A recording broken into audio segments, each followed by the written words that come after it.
My next guest is a rising star in Australian theatre. She is an actor, singer, and violinist studying at the Victorian College of the Arts, but she has already been on stage in Urinetown, Bear, and Fiddler on the Roof. And right now, she's about to take on the lead role of Lisa in Ladies in Black. Welcome to Showtime, Rose Chambers. Hello, how are you doing? Great. And I know that you are in a spare room at VCA right now. First day back for the year. First day back, all guns blazing. It's very exciting. Ready for a big year ahead? Oh my gosh, yes. I think we're starting off with a fast films unit. So we make a film in 2 weeks. Wow. So straight in. Wow. I want to know more about you. What's your background? How did you get to this crazy world of theatre? I've always been a singer. So I started singing when I was probably 5 years old. I was in the Australian Youth Choir and Geelong Youth Choir and all of those things. Music in general has been a massive part of my life. Something that is very soul-filling and purposeful. And then I started violin at about 7 years old, and I was doing classical violin for a long time, and then I was doing Celtic music as well. I loved that. And then somewhere in high school, I think, which is the same for a lot of people, we had our school shows. And I auditioned for Alice in Wonderland, and I was like, maybe I'll get second tree to the left. That'd be great.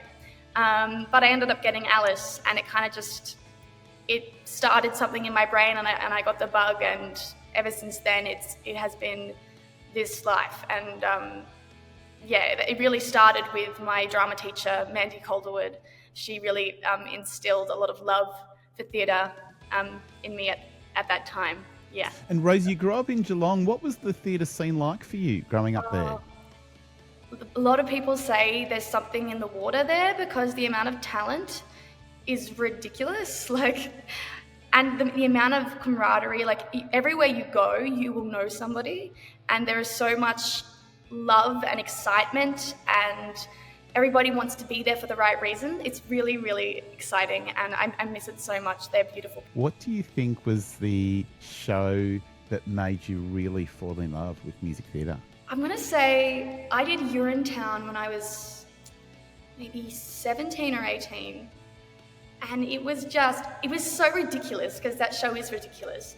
But it was to the point where I was just like, I get to do this and people will watch me and I'm having the best time. And this feeling of we was in the round. So it was so cool. And it was this feeling of people are perceiving me and I'm telling a story, and everyone's laughing, and this is just so cool. It was probably around that time, and also meeting the people as well was really amazing. You mean meeting the performers and the creatives putting the show together? Absolutely, 100%. And you mentioned your background in violin, both classic and Celtic music. How's that influenced your work as a musical theatre performer? Oh my gosh, it has been so helpful. I always look back at my younger self. I'm like, thank you so much for all the work you did with all of the music theory and the ear training and stuff like that. I find it much more easier to pick up the score now and be able to sight read, look through, understand how harmonies work. It is amazing. And also I've played in the pit before, so I kind of understand that point of view as well. It's musically, it's been such a good thing. It's been really good. If you could play violin in any production, what would it be? Immediately, Once, the musical Once. When you were saying what musical got me, I'm just thinking about that now. I saw that when I was about the Australian tour. I was maybe 12 or 13, and I sat there and they're playing Celtic music, they're singing folk music, they're on stage, they're telling a beautiful story. Yeah, I would that show is peak for me, absolutely. Rose, you are about to hop on stage for Ladies in Black at Beaumaris Theatre. Yes. It's set in the 1950s in Sydney, and it explores themes of female empowerment. How do you think life has changed for women in Australia between the 1950s and the 2020s? Oh, I mean, I step into my character Lisa's shoes literally every time I go and I do this show, and I feel so lucky to be born in the time that I am now, that I have so many choices. What I love about Lisa is that she's so true to herself and so brazen about her wishes and what she wants to do, but she doesn't realize that society hasn't caught up to where she's at yet. So there are moments throughout the show where I think it starts to sink in that, you know, why are people saying I can't do this thing I want to do? Why are people saying I can't go to university? Like, I'm smart, I'm just as smart as anybody else. I write beautiful poetry, like I want to do this thing, why can't I do it? And I think, you know, nowadays, if you can write something beautiful and if you have the drive, you can go do it. And it doesn't really matter too much about that what society expects of you. But that was another hurdle that women had to jump through. And I think today, like, having this story put on a stage is really important, so we can remember what it was like and where we don't want to be anymore, and to be grateful for what we have now. And I think in many ways, Ladies in Black is a very uniquely Australian story. And there aren't many of those that make their way to music theatre, that make their way to stages across Australia and across the world. How does it feel to bring a story like that to the stage?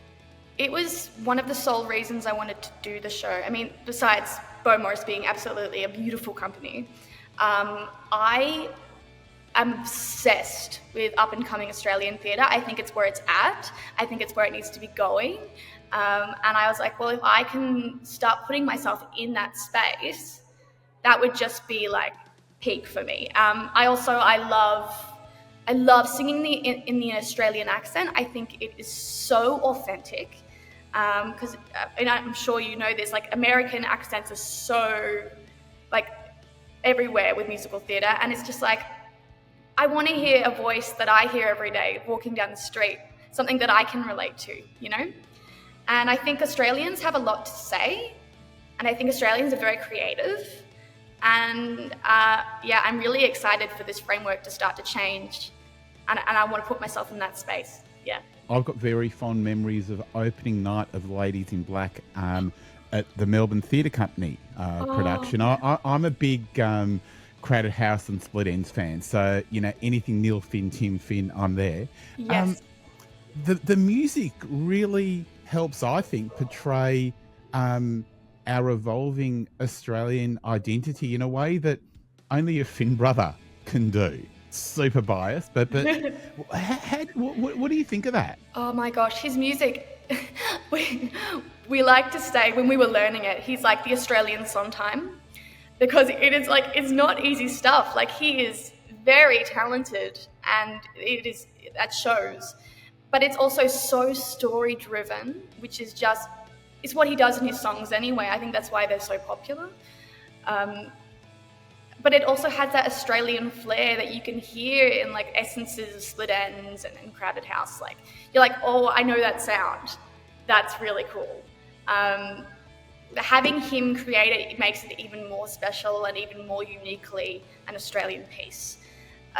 It's extremely exciting, and yeah, I think everybody's going to love the music. The music is just ridiculously beautiful, and the band that we have are top notch.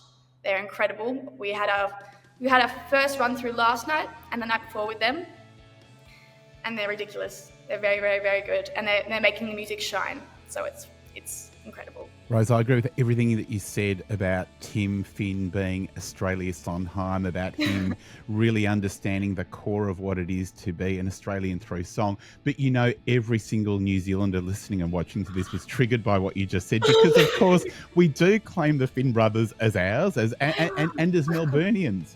But of course, they both grew up and they're both now living. Well, actually, Tim is now living overseas, but Neil and his family are back in New Zealand. But they spent most of their formative years in Australia, so we claim them as ours anyway. So we can say it's both of ours sometimes. Complain in the comments below.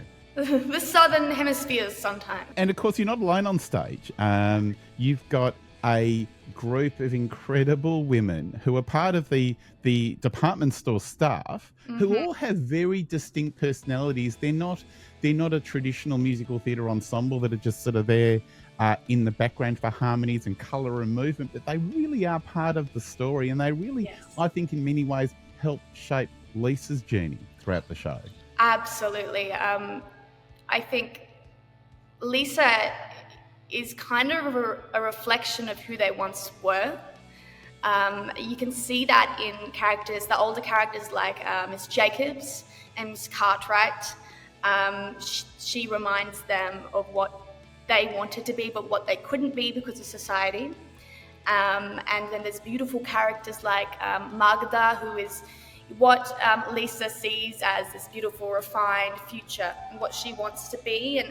And she's just the most beautiful voice of reason and culture, and something that I think at that time people were a little bit, I wouldn't say scared of, but a bit like unsure of. They use the word continental, which is a bit on the nose, but I think Lisa is the bridge between, she's kind and she's pure, and she brings all of these women and their trepidations together, and I think that's what it means. It's about women coming together for a better good and to have their passions put forward, and the story to be about them.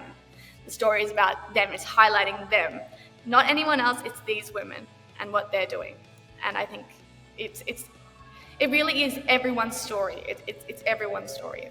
I'm chatting with Rose Chambers, who is about to jump on stage at Beaumaris Theatre as Lisa in Ladies in Black, opening on the 7th of March, but a very, very limited season, only running until the 22nd of March. For more info and tickets, visit beaumaristheatre.com.au. Rose, thank you so much for the chat. All the very best for the season and all the very best for the year ahead at VCA. Oh, thank you so much. It's been wonderful. Thank you.